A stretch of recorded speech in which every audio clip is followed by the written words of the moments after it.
Hey everyone, welcome to the Lake Michigan Angler Podcast. I'm Rob, this is Michael, and today we are here with Kelly Morrison of Gold Star Silver Horde. Welcome, Kelly. How you doing?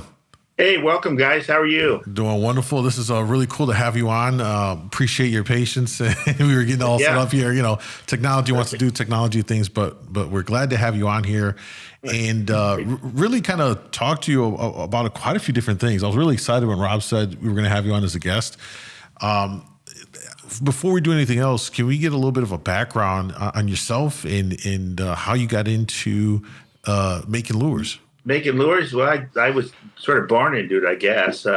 That's all we've ever done. My brother and I started working for my dad when we were just children. Actually, we'd go and help him out up at our. He had a chrome plating shop, and that's where we first started doing some stuff.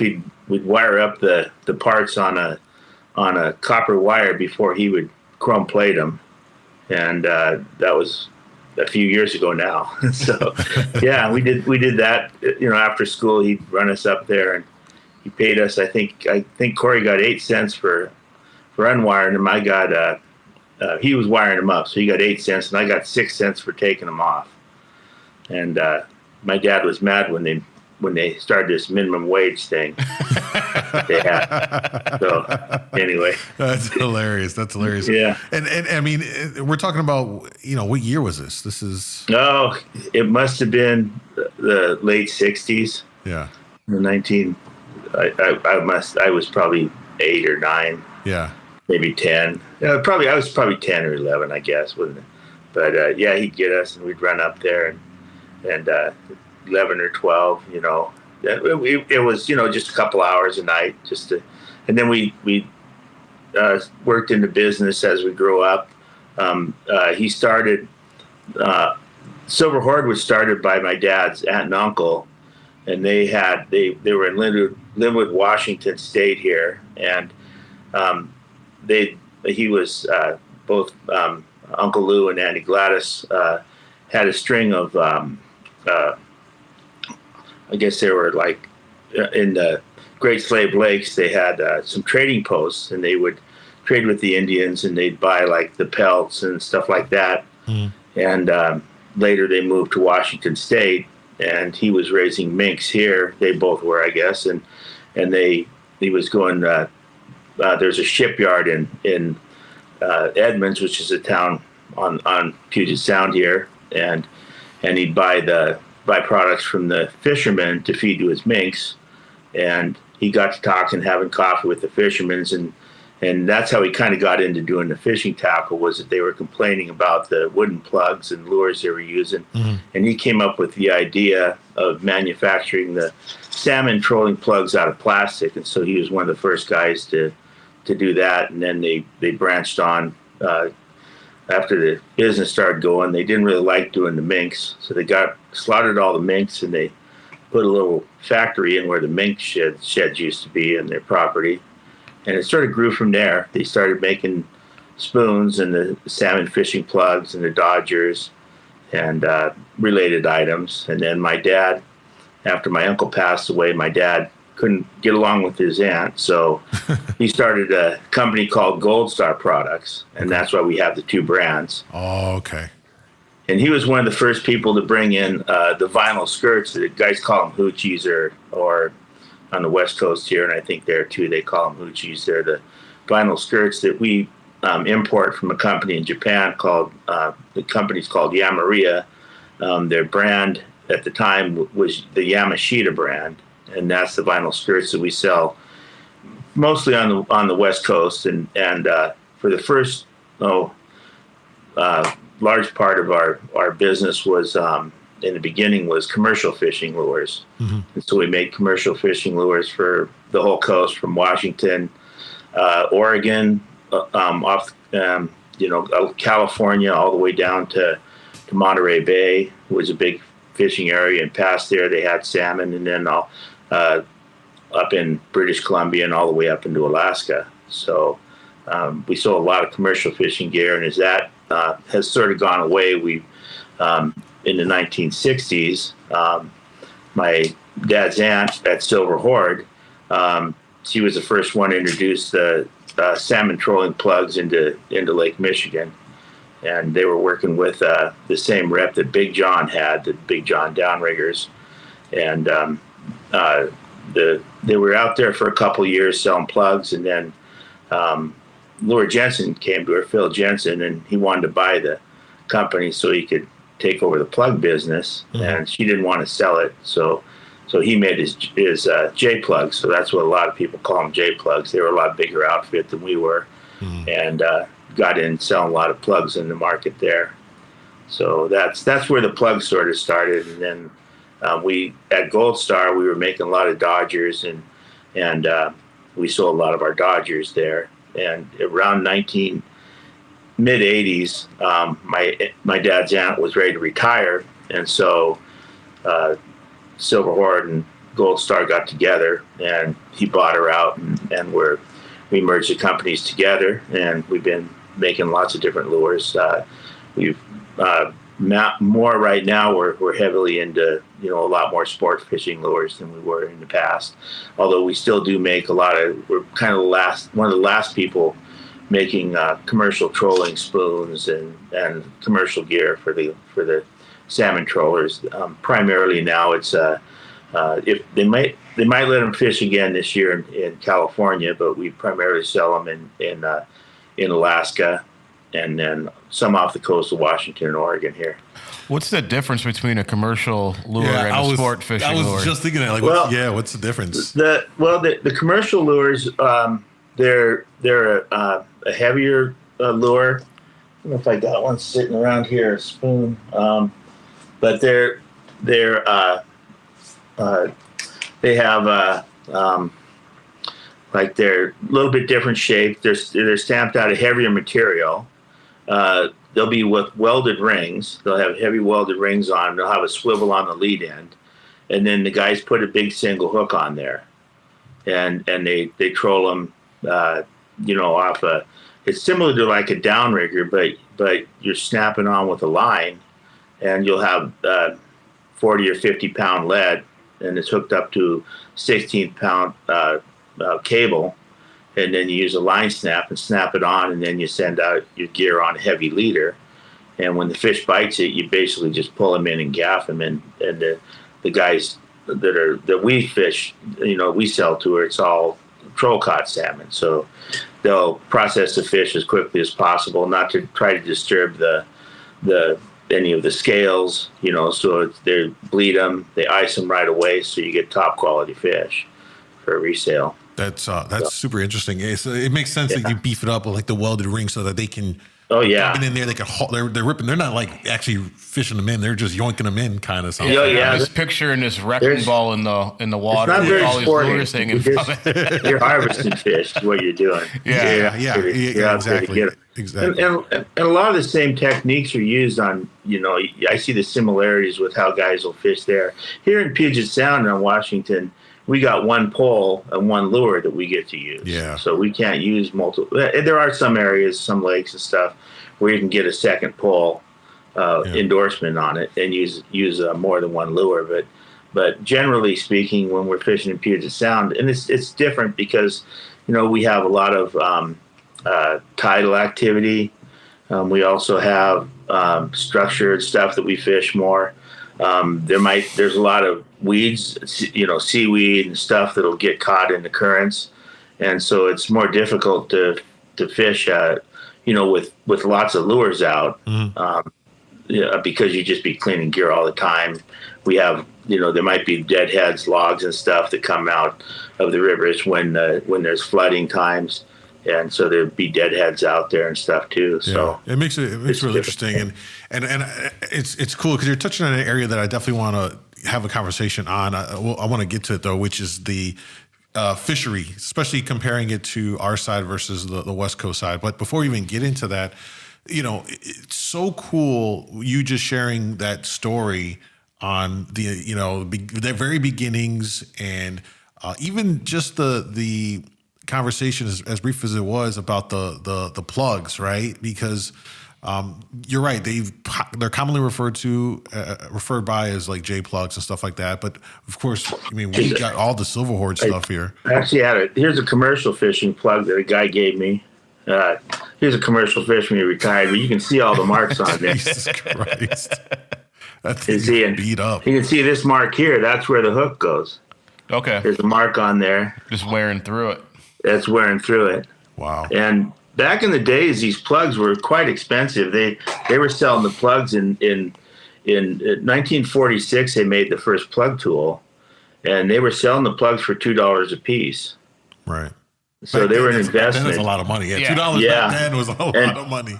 And you can see that it's got a sliding keyway here, and the fishermen would actually cut off the rings and pull the keyway out, and they'd bring them back at the end of the season.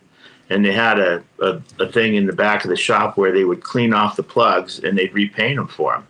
Oh, wow. And so that was it. And then refurbish the plugs and they'd reuse them for years. And the plugs they're built like a brick. They are. I mean, mine is breaking off your line. I mean, those things take a beating. And, and we always talk about this. The thing I love about the plug bite is these salmon hit it so aggressively. It's such fun, when they strike a plug, when they're on that plug bite, man, it's an aggressive, really aggressive bite. So it makes for a lot more fun when you see them rods bent over from the strike and such. But just, again, that kind of story is so cool. And even now, kind of like the state of plugs, I guess from your angle, you have the scope of it. I think we do too here to some extent, as far as, where plugs are at in terms of salmon fishing, in terms of like sales and popularity. And Kelly, would you say that in the last few years, the plugs have kind of come back to some extent, like the popularity or the demand for them has come back? I think so.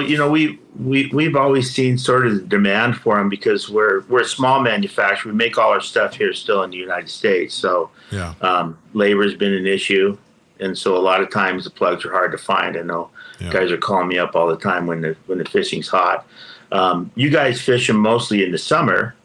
And so a lot of times right now, when in Puget Sound, the fishing's closed, but it's open in Canada. And the guys are using plugs right now, for fishing. They don't just fish them off the pier heads. They fish them year round, basically, to try to target bigger fish.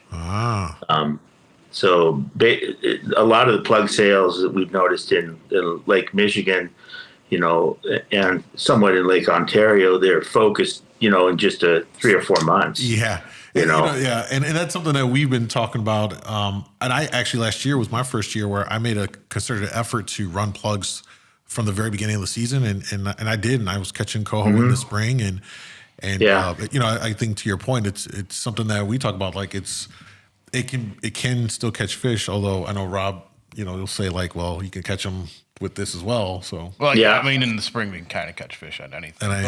But what we see is, as summer progresses, then plugs definitely start to become more and more effective. And I think also in your fisheries has some corrections, and there's a lot more king salmon now, than there used to be, and so just the more fish. And the bigger fish, you're getting some quality fish out there. Yeah, that makes a difference. It makes a difference. You get a fishery that and the guys are using lots of the plugs, and we have generally shown, that for us, we're our sales for plugs and demand is up a lot from what it was, 6 or 8 years ago. Yeah, you look back 8 years, Lake Michigan didn't have nearly as many kings as it has now. And at that point, I mean, we had all sorts of plugs in the store, and they were just sitting here. No one was buying them because there weren't any kings. And here too, they're really, the guys like to use plugs mostly for targeting king salmon because they're the bigger fish, they eat bigger baits. A lot of times they'll, for coho, the guys will use more of your flasher and hoochie setups out here, and we make a thing called an ace high fly that's sort of a takeoff of the tinsel flies that are popular in Lake Michigan. so they're mostly tinsel. They don't have, a lot of, our stuff has a vinyl, skirt on it, the hoochies. So, yeah. And a lot of commercial fishermen use the hoochies, for commercial trolling because they're just super, they're harder to destroy. Yeah. They're harder to destroy. Yeah. They rig them with a big single hook in there, and use heavier leader. The plug I showed you, the guys fishing those, they might have a 60 or 70 pound leader on the front of there and a big hook, single hook, and they're going faster too. They're probably going, might be going 5 or 6 knots. That's incredibly fast compared to us. Yeah, I wonder, is it just because is it just mostly because it's the ocean and that's a different kind of and they will slow down too. It's not like they're always going that fast, but they might go up to that fast, or the lure speed might be if they turn and they're getting in current and stuff. And if you're getting too much current, the plugs will start to roll over. So. Everything's sort of relative. Yeah. If you take a look at the lure and then look at the weight of the hook and the leader materials, all dampen the action of the lure out a little bit. So it's all relative to your fishing conditions, the leader lengths and all that too. Let me ask you this, Kelly, because there's probably no one better to ask this question, honestly, which is, could you share some tips for folks that want to get into using plugs, from the years of you manufacturing them and being out there with anglers, what are some of the things that you would tell some folks to deploy them and have better success with plugs? Probably one thing is you don't want to use a snap on the front of a plug because it dampens the action. You don't want anything interfering with the way that the water is going to get to the face of the plug. Okay. So you want to tie directly on, and with the silver Horde ones that slide on the line, if you tie directly on, if a fish gets away, now it's hard if you got like 30 plugs out there, 20 plugs, to make a turn and go back and try to pick one up. Right. Yeah. A hot plug but a lot of times that was sort of the sliding feature also. Of the silver Hordes is when the fish bites on it. It was actually a patented feature of the plug when they first made them. Was the plug would slide up out of the way, so the fish couldn't use it as a lever to help throw the hooks. Right. I would say generally you want to run a plug. You don't run it behind an attractor like a flasher or a dodger. You run it generally by itself. You want to use a lighter leader material. A lot of guys now are using braided line to fish their plugs because it has less resistance. Generally, you run the plugs back off your downriggers or your if you're running. Generally, use them on downriggers. I don't know if you use them on planer boards there. Yeah, we will. We'll throw them on like a copper or a core sometimes. Yeah. To get it down. Mm-hmm. Yeah. So, and here guys will do that too with a sliding sinker setup. Generally here we'll fish them because we got one lure, so we're gonna just be focusing on that lure on the release, on the downrigger. Yeah. Get it back, probably at least 20 feet behind the downrigger ball. You want to go. It'll dive a little bit lower than the ball is. Keep that in mind. A lot of times here we're fishing right on the bottom when we're fishing for salmon in the winter here, and so the plug will hit the bottom before the downrigger ball does. A lot of times it'll dive down a little bit more, and then mess around. If some guys, primarily you guys use treble hooks on them, but guys out here we have to use single hooks, and so the guys have adapted to using the single hooks. If you do that, where the bead chain goes on and there's that little split ring, you put a swivel on there and then put a single hook on that in that position, and then it'll bounce around in the right position. We do have a couple shops that, one I know of, is the Frankfurt Tackle Box, that he always buys them with a single hook on them. Yeah. And he has for years. It's just easier to. Now it's hard to get guys to switch over. They look at all those trebles. If they look at all those points, you can have a better chance of hooking the fish. But sometimes when the fish bites on it with the big single hook, you get him in the top jaw, and the fish's mouth has a weak spot right in the middle of the jaw where there's two jaw bones. So if you get him around one of those jaw bones, he's not getting away. Yeah. Got a big single hook on him. Yeah. Well, that's pretty cool tip to share there. But yeah, but if you like treble hooks, yeah, go with the treble hooks, Yeah. And they have about the same payload. The big single hook and two treble hooks weigh about the same amount. Have you noticed any kind of hookup or loss rate? Not. I really haven't.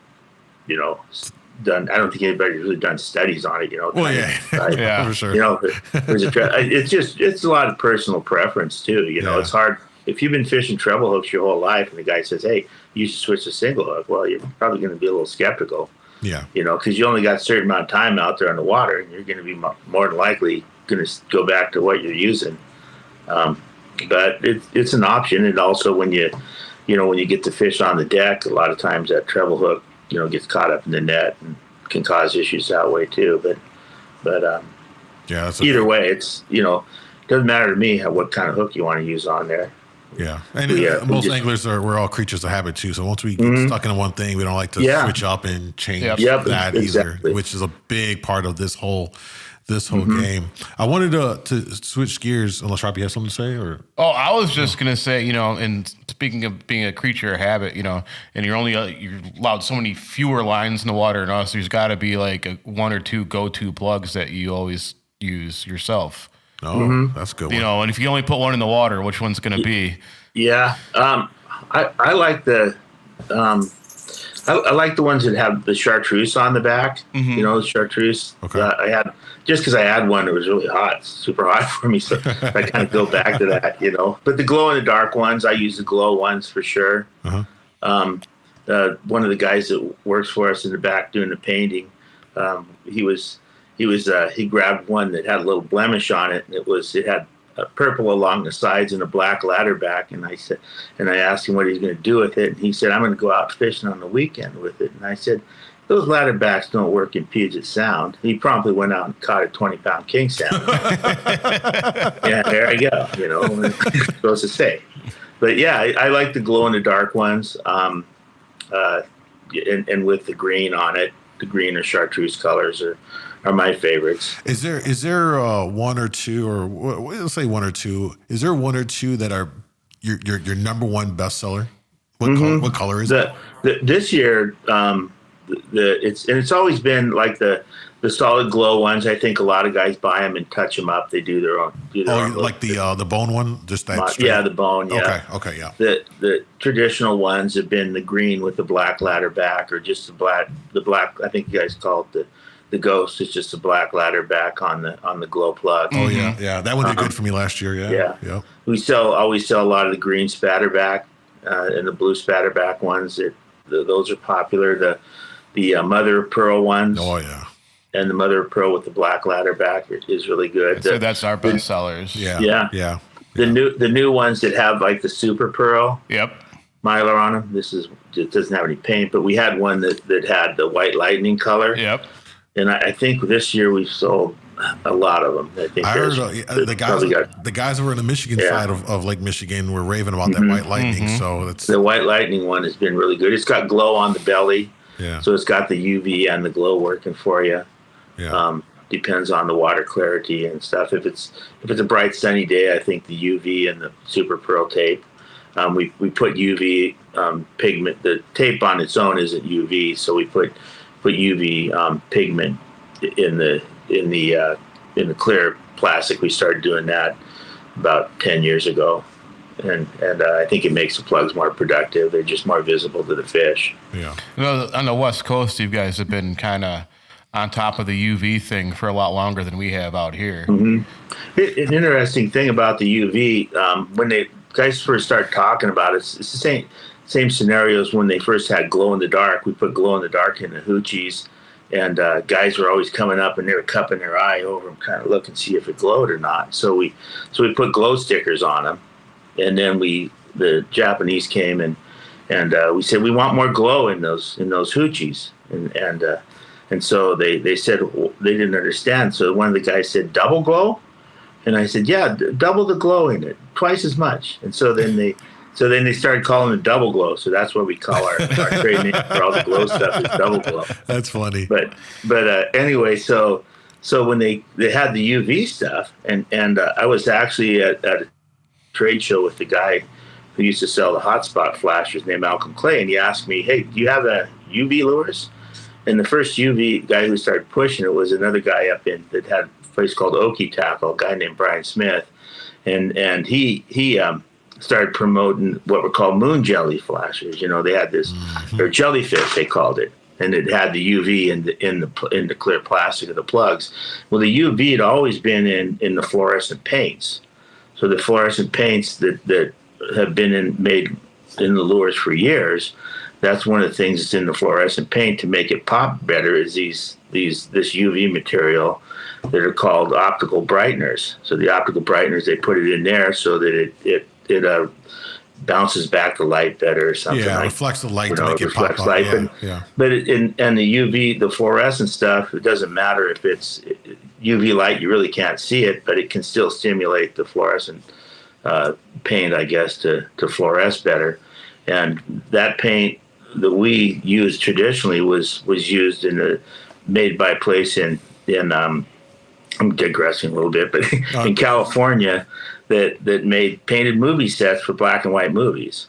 And so it was just that they were fluorescent colors. You couldn't see them, but the gray tones and stuff were better for the black and white movies. So somehow lure makers got onto this fluorescent paint, and all the lure makers on the West Coast were buying paint from this one outfit that was in the LA area.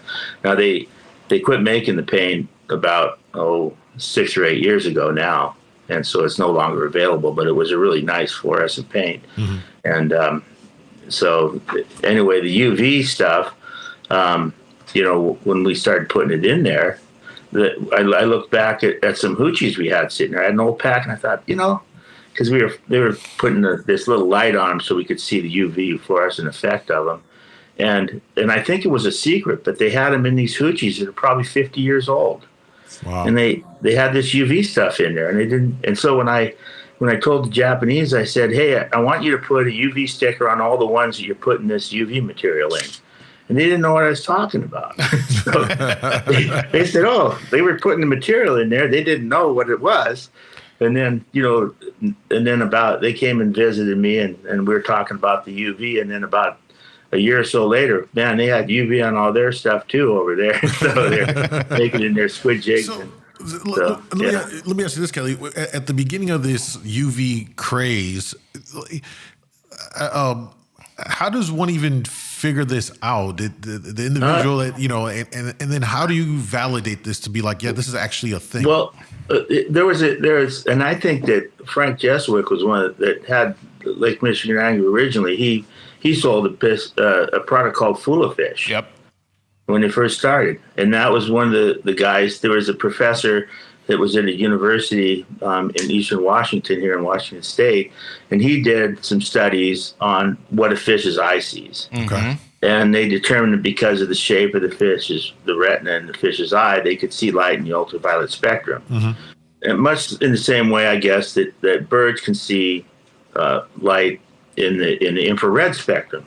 So when if you look through a bird's eye, view, supposedly you look at a gray bird, and the bird sees it as being very colorful, but you don't see that light. Right. And the same with UV.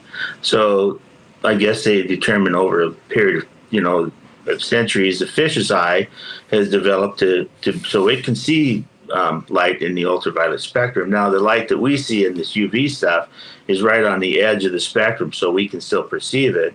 But evidently, it's maybe more visible to the fish too. Yeah. And the Fula fish actually was a crystal that when the light hit it, it turned it into UV light, but you couldn't see it. So you're looking at this stuff, and it looks like white powder on the guy. The guy who was making the stuff showed it to me.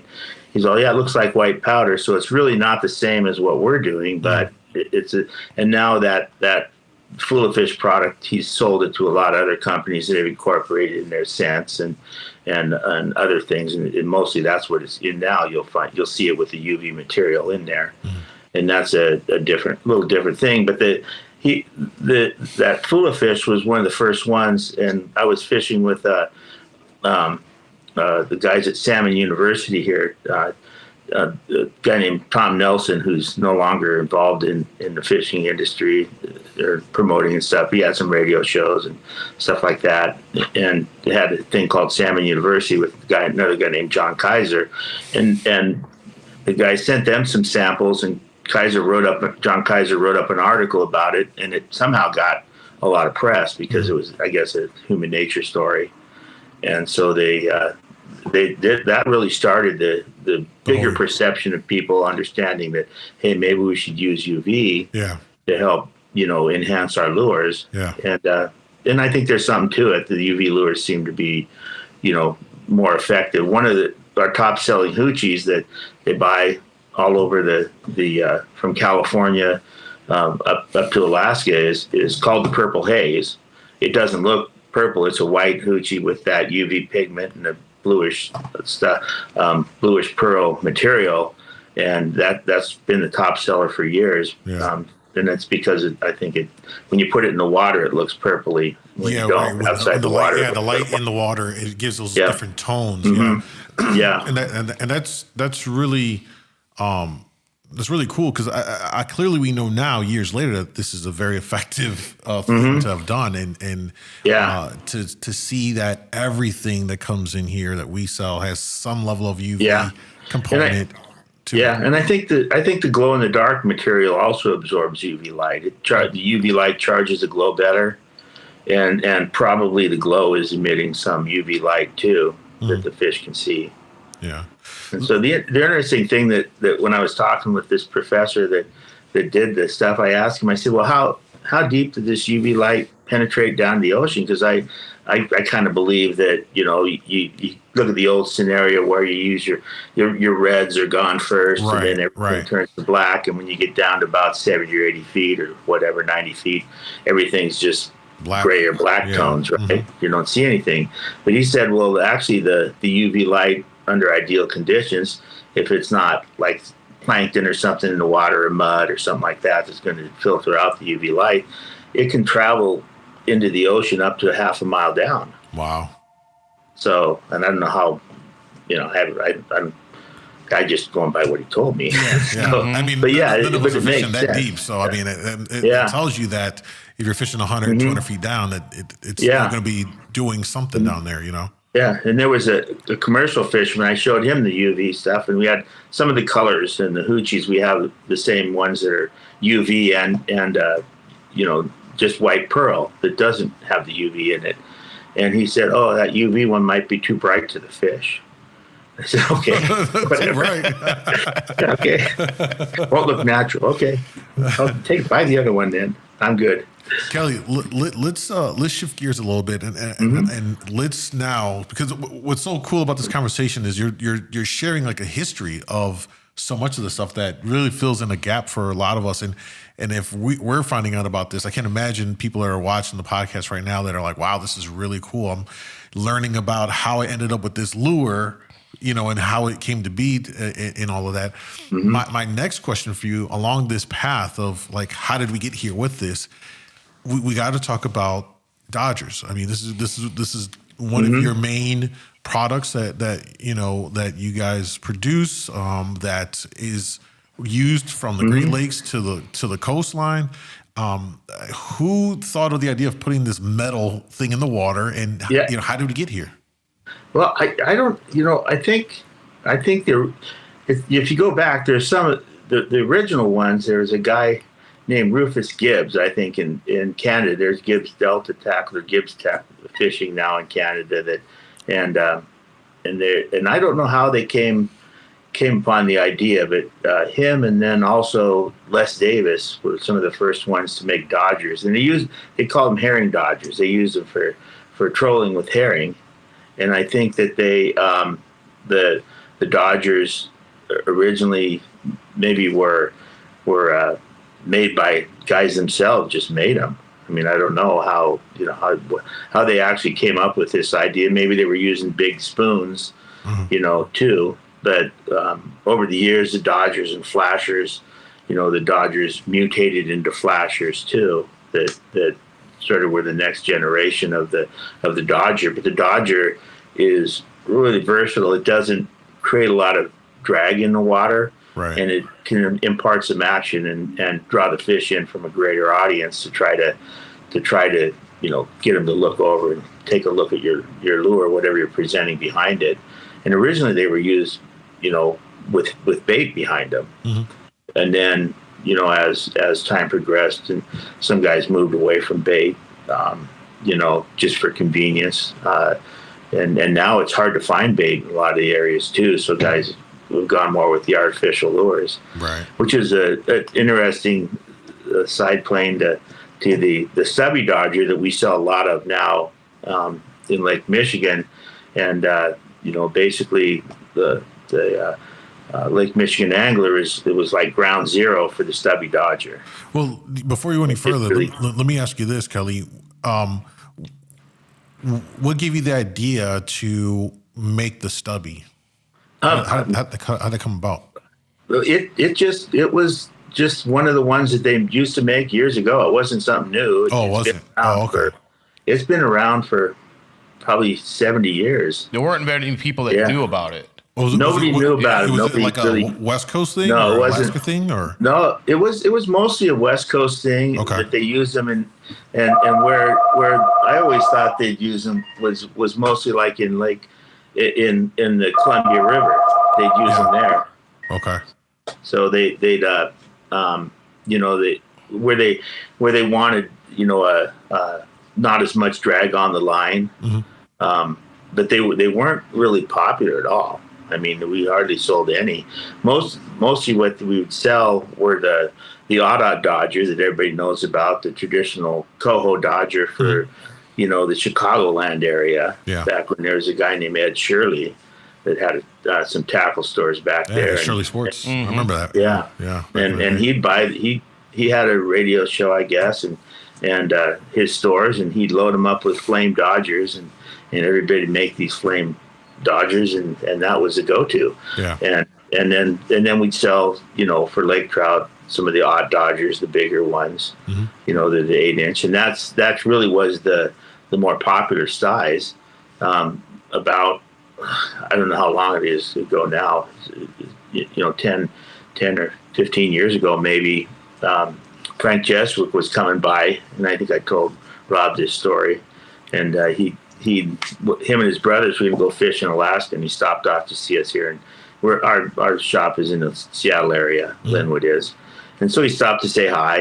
And as he's, kind of going looking around the shop, there were some stubby Dodgers hanging on the wall. Oh, he was in there looking for stuff. That's what it sounds like. I don't know. He says, "What are these?" And I go, "Well, that's a stubby Dodger." He goes, "They aren't very popular." And so I gave him like 6 of them, the chrome ones, and they went on their way and had a good time on their fishing trip. And then he called me, in the I didn't think anything of it. He called me in the winter and he said, "Could you make me some of those little Dodgers and flame ones?" And so I painted up I don't know. He must have got a whole. He wasn't really one to go on a limb, so he got about 3 dozen of them.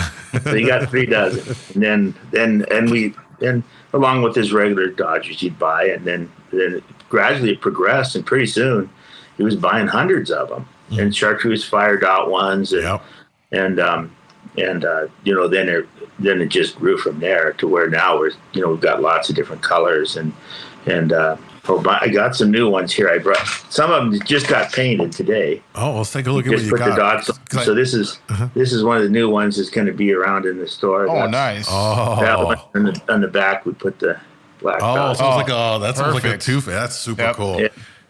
So you got that one. You know what I like about that, Kelly? That one looks like an all year. Of it. That's an all year. You can put it on a copper in the summertime and still catch. Yeah.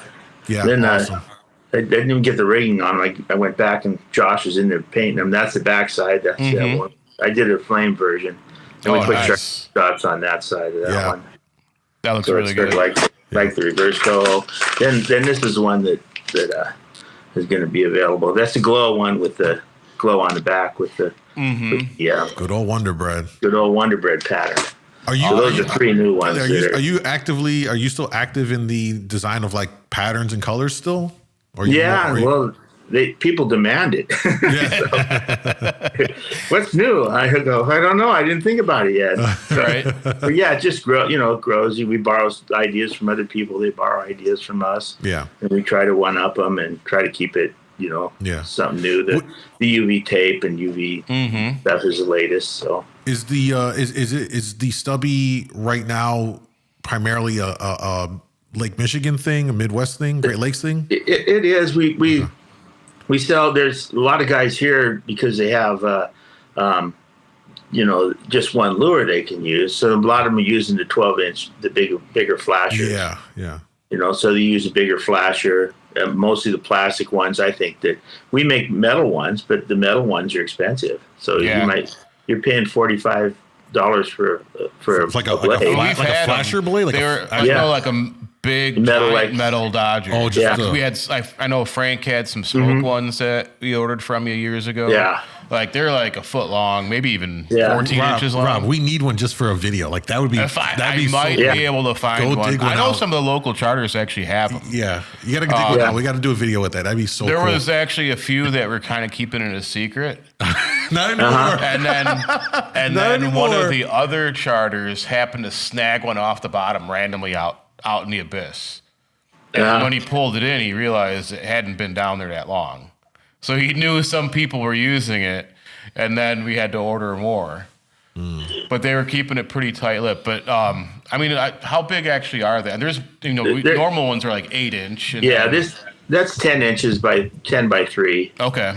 Yeah, there's a 12-inch one, a number 3, but it doesn't fish as well as the number 2. Yeah, I think I have a 12-inch one around here somewhere. They got, and we make the what we call an F4 Piscador flasher that has more of a bend in it. Mm-hmm. And for slow trolling, guys will fish those for Mackinac in the reservoirs in Utah and Wyoming. Okay. They have big reservoirs. They got lake trout in there, Mackinac trout, and they fish them. They troll them slow so they don't roll over. Right. And that's one of the keys is to not getting it to roll over. But they'll, for slow, and Mackinac generally, from my understanding, is they like a slower presentation, slower lure anyway. Yep. Yeah. So. We're doing lots of the stubby Dodgers. Yeah. And the regular hot Dodgers we still make them out of a brass material. Everything's made on our stuff. The rings are made in the USA. The swivels are US made.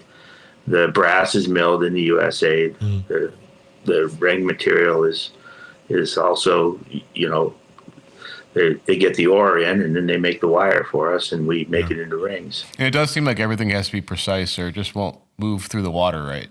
Yeah, the bend has to be perfect and all that. Yeah, we don't change anything we're doing either. So, that's I think sometimes, people build the way they fish around your lures, and you start switching something up on them, and then all of a sudden, it's not right.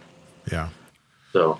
Yeah, it goes back to what we said earlier when we started this conversation, which is anglers like what they're accustomed to, and you don't want to screw around with it too much. Yeah, because they could turn on you.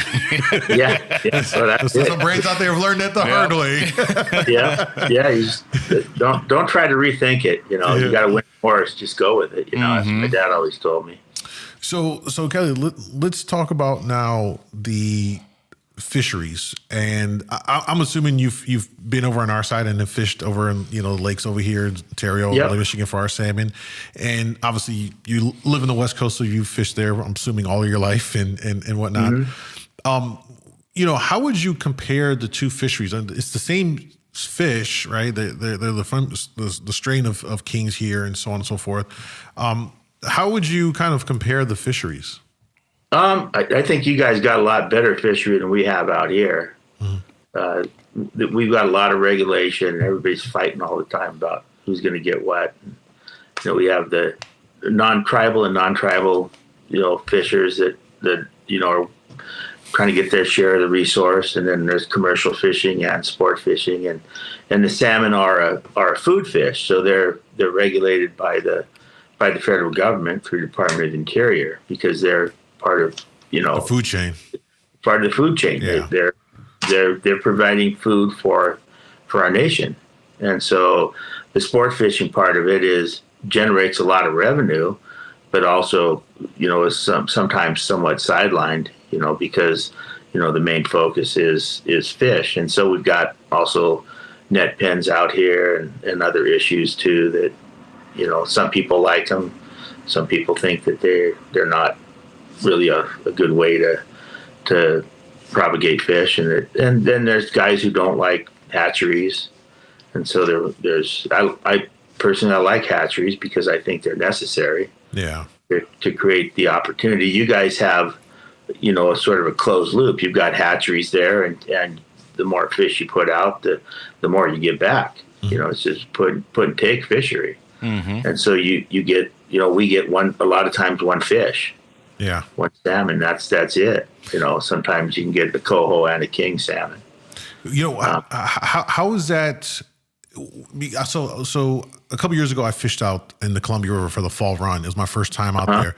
Beautiful. I mean, I couldn't have fished in a more beautiful landscape there. We were in Drano at one point, and there was a black bear on the mountain cliff. It was phenomenal. Yeah. However, the fishing, Kelly, was terribly bad for me. I didn't catch one king. For Drano, I don't know. Drano is a bit of a We were in Drano. We were also in the Lower Columbia as well. Yeah, and so there's a lot of people in there. It was beyond combat. Drano's fishing. Combat fishing, man. It's beyond combat. But my question to you though is, when for one, they can close the fishery down at any moment. They can send a notice it's closed, right? You have one rod, one fish is a limit. So guys are like, "Oh, fishing's great. You got my limit." And I'm like, "Oh yeah." And I found out like your limit's one fish. I'm like, "Wow, that's A lot of times guys will turn fish loose too, and then they'll go back and tell them they turned a bunch of fish loose, and then that goes against our quota. Yeah, I was gonna say because you have a contact thing. There's you got impact called impacts, and then we have the fish that come from the hatcheries are not all of them, but a lot of them are marked, and so they have marked selective fishery. So if you're in an area, you might catch a 20-pound king salmon and have to let it go. You might catch a 50-pounder. Yeah, that would hurt. So, you have to let it go. Yeah. So my question to you after saying all of that is, how has the sport fishing side how is it still intact? I would imagine that it would discourage people and be like, you know what, I'm just going to step away from salmon. Let me just go fish for something else because there's so many hoops to jump through, and I can't really, this is not a cheap sport. You know this. We all know this. It's not cheap at all. Yeah. Boat, gas, lures. You're paying. Exactly. So if I'm investing all of this for one fish, how is that fishery sport fishing kept up? I think it's beyond. It's the catching of the fish is part of it. Mm-hmm. Definitely, everybody wants to go catch fish, but it's also the whole going fishing thing. Okay. A lot of times you're out there too, just to go out and have a good time with your buddies, get on the water, get out there and maybe have a couple beers, maybe you don't have a couple beers, whatever you prefer, and maybe you just are out there, with your girlfriend or your wife, and you're out alone on the water, and there's something that just brings you back to life. You're not sitting in an office. You're not, you can put all that away. When you're out there on the water with your friends. And so catching the fish is a beautiful thing, and using the lures and also taking ownership of that experience of, hey, I went out, look at all this water here. And the first time I went fishing on my own, I was terrified. I'm going, well, what lure do I use? Where do I go? There's all this water. I got one lure, one rod, and where do I start?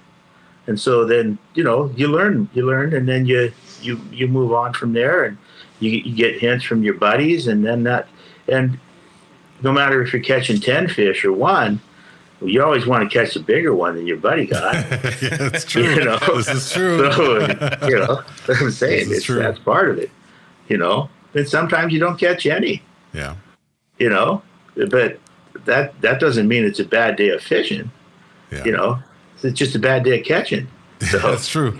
And that's part of it. I think that's part of why it's still there is just being out on the water with your friends. Mm-hmm. And just having the experience is a big part of it. And then, of course, you always want to try to catch fish. Yeah. And it's something to be said. If you catch a fish and you go harvest it, you bring it home, you got nice fresh fish for your dinner, for your family, right, for your friends to share.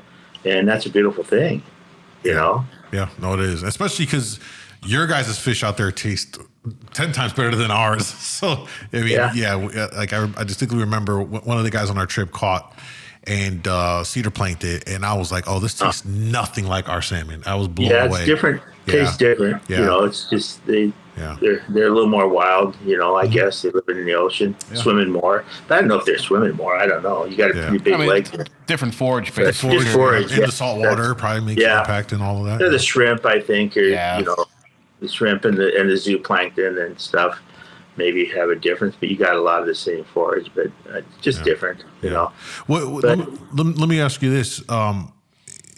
You fished over on our side over here. What was that experience like for you? Maybe even like your first time when you visited over to the Great Lakes. What did you think about that? I think we went out of Racine, Wisconsin. We were fishing plugs, and we caught and actually we had a great trip. I mean, I was fishing with a guy who knew what he was doing, and I didn't know what was going on. We were all these rods running everywhere, and we were fishing plugs, and my dad got a big hookup, and so he's playing this fish, and then the other rod went off, and I grabbed it. And I go, oh, dang, this is a pretty big fish. I thought, oh, man, I never fished. I didn't, so it was really pulling, and I told the guy, I think we should slow the boat down, man. We got two big fish on here, and he said, oh, just hold on, we'll get this fish in first. Then we'll deal with that one. Then he looks over, saw my rod bend over. He goes, slow the boat down. Got excited. We actually got my dad got a 36-pounder, and I got a 42-pounder. Wow. So they were. What year was this, Kelly? Because this sounds like it was. We were fishing out of Racine. No, what year? What year was this? Oh, geez. This must have been Is this the dark water years of Lake Michigan? 1990s. Okay. Oh, so the lake was still kind of dark, right? That was not. This was before zebra mussels. Yeah.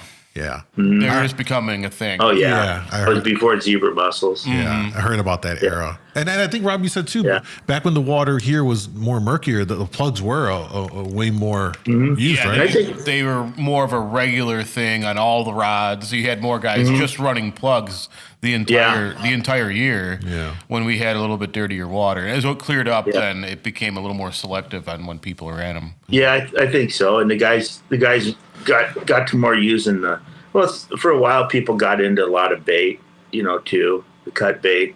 Mm-hmm. Yeah. And then the Howie flies, were the big thing back, when people started tying flies and doing that behind the Dodgers and flashers. Kelly, since you're speaking about flies, that's such a staple for us in the Great Lakes, are flies, mylar, whatever the material is on the hook. Why aren't flies as popular on your side? And just for a little context, when I went out there, I brought some of the stuff, the flasher flies and plugs that worked here, and I ran them out there, and I didn't catch anything. So, what is it about the hoochies that perform better out there on your side and not flies? I think the hoochies are pretty expensive. So we used to sell a lot of hoochies there too. We did. But guys got onto the flies, and so that's just so. The flies, you fish them a little differently. The hoochie, the violin, the hoochie, the ones that we sell, it has zero buoyancy in the water, so they pulsate and they move like a natural fish. They create a vibration.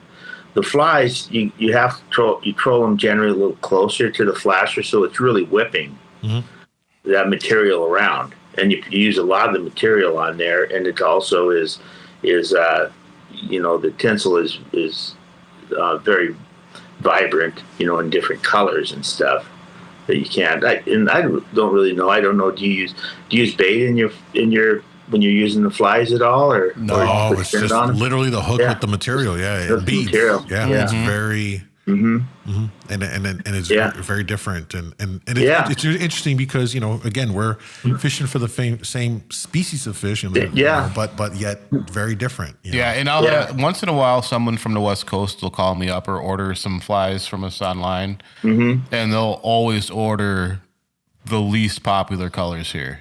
Yeah, like the ones that like no one buys. They've just been here forever. They'll swoop all those up. Yeah, a lot of times guys will take they'll take those. And we put tinsel inside of our squids too. Yeah, I've seen that. The twinkle tail. We stick it inside there with the bullet head to sort of make it so that the hoochie will go through the water, sort of like a torpedo, and then that intensifies the flow of the water down the legs and makes them really vibrate a lot and create that action. Yeah. So, but I don't know if there's any real correlation, between the two different flies. If the hoochie and the fly, they're basically kind of the same thing. Yeah. In a lot of ways, there's just different colors that you can get on the hoochies, and it's a little bit heavier material. So, it flows a little different in the water than the tinsel material. And I think that back in the day, we used to sell a lot of bucktail flies made out of bucktail hair, and that was popular in the 70s here. 1960s and 70s in Puget Sound before they started using a lot of hoochies. The bucktail flies, you had to run them short behind your Dodger. I was talking to one of the guys that was originally making them, and they were running like 9 inches off the back of the Dodger to get that hair really whipping. Wow. So anyway. That's really cool.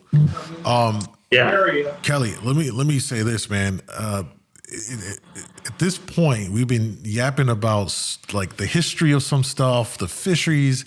It is incredible. I'm sure that we could sit here for another couple hours and just picking your brain. You seem like just a wealth of information that, because of your unique position as a lure manufacturer, angler on the West Coast, kind of where all this started, and so I would definitely love to have you on again down the road and talk about some more stuff. And we'll kind of wrap it up here.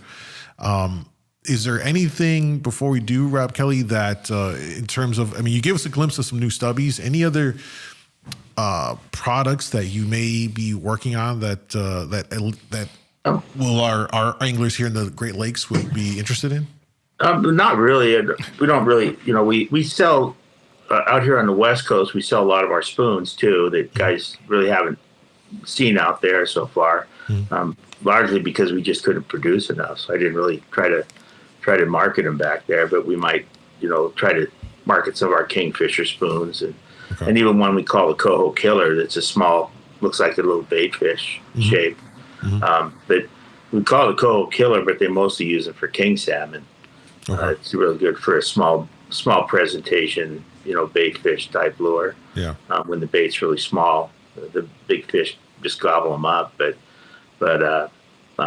that's the only, I'm thinking about, we hopefully maybe make a different size plug or something down the road here.